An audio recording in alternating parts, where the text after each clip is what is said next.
Hey guys, I've got a code foil with me. This is the 1300S.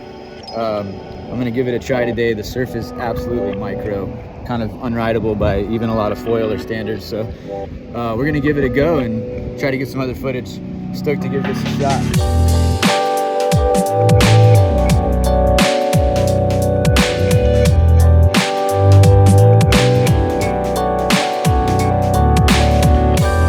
Well, that was fun. I ended up catching one wave and doing like a 5-minute run with the last part of it going straight upwind. That wing I never felt like I was close to a stall speed, and I could just climb it out of any hole at any time. It's got pretty good efficiency when you're up. The mast feels really good for that size wing. I mean, that's asking a lot out of a mast, and I didn't feel a wiggle that was compromising my surfing. It's not super turny, but I mean, I wouldn't expect a 1300 with that kind of efficiency to be very turny. But now I have the 1075R, which I would expect to be really efficient by the way it looks. Super high aspect. So we're gonna see if we can get this up in this micro surf and see if we can get a good long run.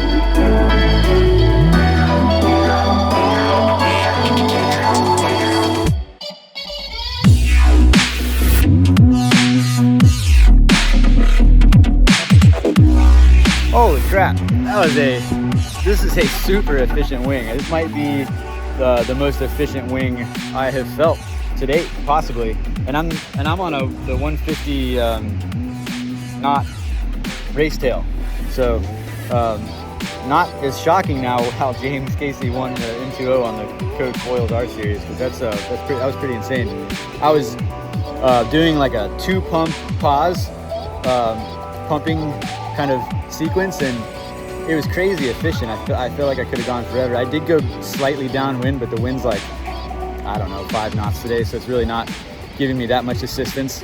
That was insane, and I actually would prefer to surf on this 1075R versus the 1300S.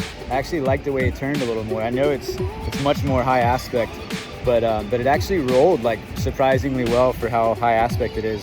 Stall speed is definitely noticeably different. I almost dropped out one time, and it doesn't have the same cush around the stall speed that the 1300 feels like it has. It feels like it'll drop out a little quicker on you, but I mean, that's to be expected with any wing that's this high aspect. But holy crap, that was a really easy kind of short downwind run, and I feel like I could just get away with anything on this. So that's wild. All right, let me do one more. So after the second run on the 1075R, I do think that is the most efficient wing I've ever ridden. That was insane. Now I'm gonna try the 1130S, which I guess I could kind of compare to the Progression 170 in size. So I don't think it's a full perfect comparison because they are a little bit different in size, obviously, but we'll see how that goes. I've got it on the medium fuse right now with the 150 tail. So let's check it.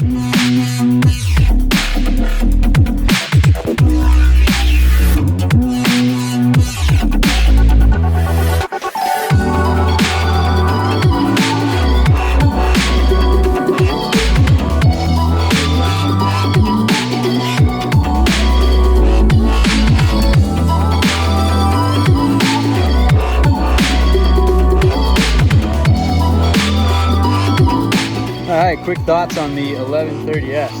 That was a really fun short run too. It's definitely a wing I could surf. It feels really surfy. It's still got the efficient pump. It doesn't have quite the low end of, like, let's say the Progressions, but I think what you get in return is